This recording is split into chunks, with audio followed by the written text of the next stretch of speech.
Keep the door open to your higher mind by staying out of worry and fear as much as possible. Here are some ideas. So, number one, ask your higher mind to trade out your fear thoughts for peaceful thoughts whenever fear thoughts arise. It's called trade a thought. You just trade it out. You're having a very terrible day, things aren't going right, and you just go stop, whoa, halt. Whatever it is that I'm thinking about right now that's holding this in place, I want that traded out, right? Just get rid of it. Take my thoughts and give me your loving thoughts. Give me some peace. Bring it on in. I'm willing to receive it, right? So just trade the thought.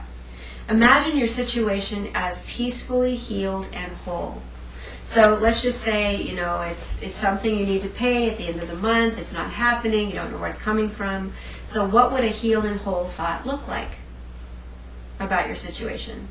What could you think about? Thank you that it's Thank you that it's done. Kind of like, just seeing there it is in the mailbox, right? Perfect end result. The perfect end result. So That's good. seeing that item paid, maybe on time or early, just to hold the thought of how wonderful and peaceful that would feel. That it doesn't come 3 days late. It actually comes early. You're able to send it in early. Sometimes in my mind, I would see it just stamped paid in full. Yeah. Another thing you can do is even make a checkout for it. You may have no sense of where it's coming from. Make your checkout, hold it in your hands, surrender it, ask that, thank you in advance that this is taken care of. Put it there, maybe put a little flower, a little crystal next to it to hold that intention that says, I'm trusting about this. I need this done. This is my illusion, this is my fear, but I'm just going to give this to you, and I'm going to be at peace no matter what happens. But amazing things happen when we do this. So imagine your situation as peacefully healed and whole. So whatever that would look like to you, the highest and greatest idea. Sometimes we don't know what it would look like, right? When you have a situation and you're just not sure what a healed situation would look like because it's such a mess. So you can just ask your higher mind, decide for me about what this would look like. If it was healed. I can't get there, right? Maybe you have relatives or something and they've just been arguing for so many years, you just can't even imagine them being at peace with each other. You don't even know what that would look like. So you can just ask for help with that. You can go right to Divine Consciousness and say, I need my thoughts traded out for some peaceful thoughts. I need some real help here because I can't get there from here. So I need you to heal that part of my mind and give me the healed thoughts. But anything that happens, if there appears to be a deficit or an obligation or a debt or something that happens that seems punitive, I'll put it that way, that when it feels like something punitive is happening, you can always call upon prayer for the correction. And it doesn't mean that we can just go rob a bank and then pray about, I don't want to go to jail because, why would that be? If we go rob a bank and... What's that? It's unethical.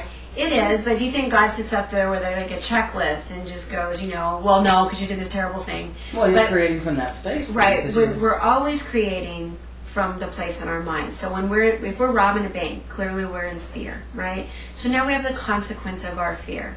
And when someone's in that kind of place, that means their fear is pretty deep because there's no understanding of the connection between two parties, right? Because if they understood that they're actually robbing themselves. When we understand our oneness, we stop doing this stuff because we realize that we're actually hurting ourselves. That there's a part of us that is the same. And so you wouldn't do that. You wouldn't take your right hand and clock your left hand with a hammer.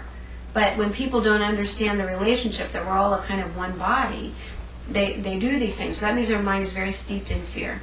So sometimes when your mind is so steeped in fear, one of the greatest ways to learn is to experience your consequences. They're just consequences. It's not about good or bad or evil or wrong. It's consequences. So if I stick my hand on a hot burner, well, I probably won't do that after once, right? So I could learn from my consequences, right? So we can still see the bank robber as this child of God. He's still got the light within him somewhere in there. It's obscure to him. But his consequences of jail or whatever happens for him can be a great learning aid for him to learn how to choose differently. So it's kind of a basic level of fear that needs to have some kind of learning so that he can start choosing differently. So we don't want to deny people their consequences. But as we get to a point where we get the idea and we're not actively deciding against ourselves or someone else, so now we're in a much more loving place.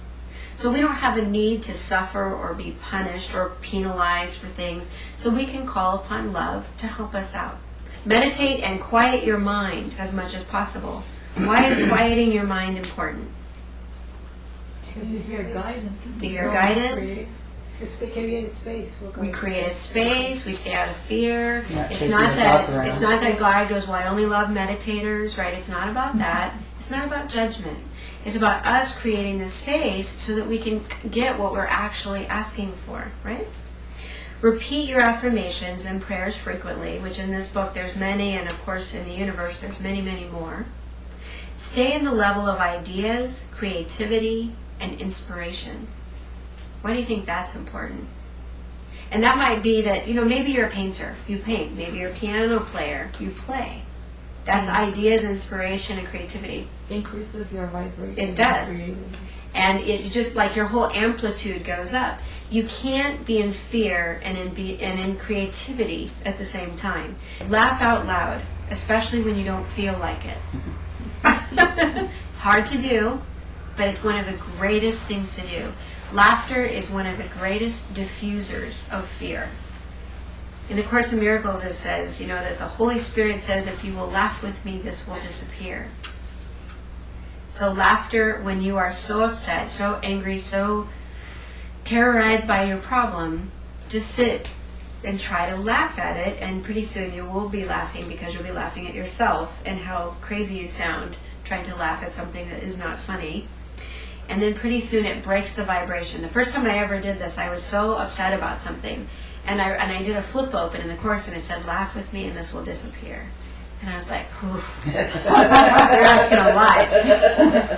But I thought, no, I need to do this. If it's going to disappear, it's worthwhile. I mean, if it said do 10 cartwheels, I would have been on the floor trying to figure out how to do a cartwheel again. So laugh with me and this will disappear. So I'm like, ha ha. It took like 2 minutes to get to a laughter, and then I just started cracking up Laughing at laughing. yourself? It was so funny because I sounded so ridiculous, but it broke the hold on me, and my vibrations shot up like I shot an arrow. I stayed high for 5 days. I swear to you, it broke the momentum of my angst, and it shot me up there, and it was like no one could pull me down at that point. I was just invincible, and then it kind of gradually over time, faded a bit, but it's like, woof, very, very powerful step. Listen to great music or watch a movie that makes you feel lighter or more peaceful.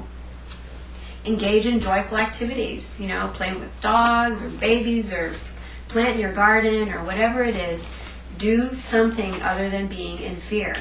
A lot of people stay in fear because they think there's no effects from it, that they're just trying to figure out the problem. That is the worst place to stay. So surrender the problem, go do something joyful, whatever it is. Doesn't have to cost money. You could go for a walk, or if you do have gas or gas money, you could go walk in a place that you love. Go walk in a beautiful place. Take the 5 minutes or the 10 minutes and drive to the place that you love to walk. So give yourself these gifts. And call a happy friend. You always know somebody, right? Somebody that can perk you up when you need a good boost. Every time you allow yourself to fret, worry, doubt, or fear, you are validating and reinforcing your problem. Your willingness to see things differently is crucial, especially when you feel you are in an impossible situation. By being vigilant for peace, you are placing yourself in alignment with your higher mind and will be more aware of its constant flow of loving guidance, resources, and support. As your perceptions shift from fear to peace, you create fertile ground for miracles to occur.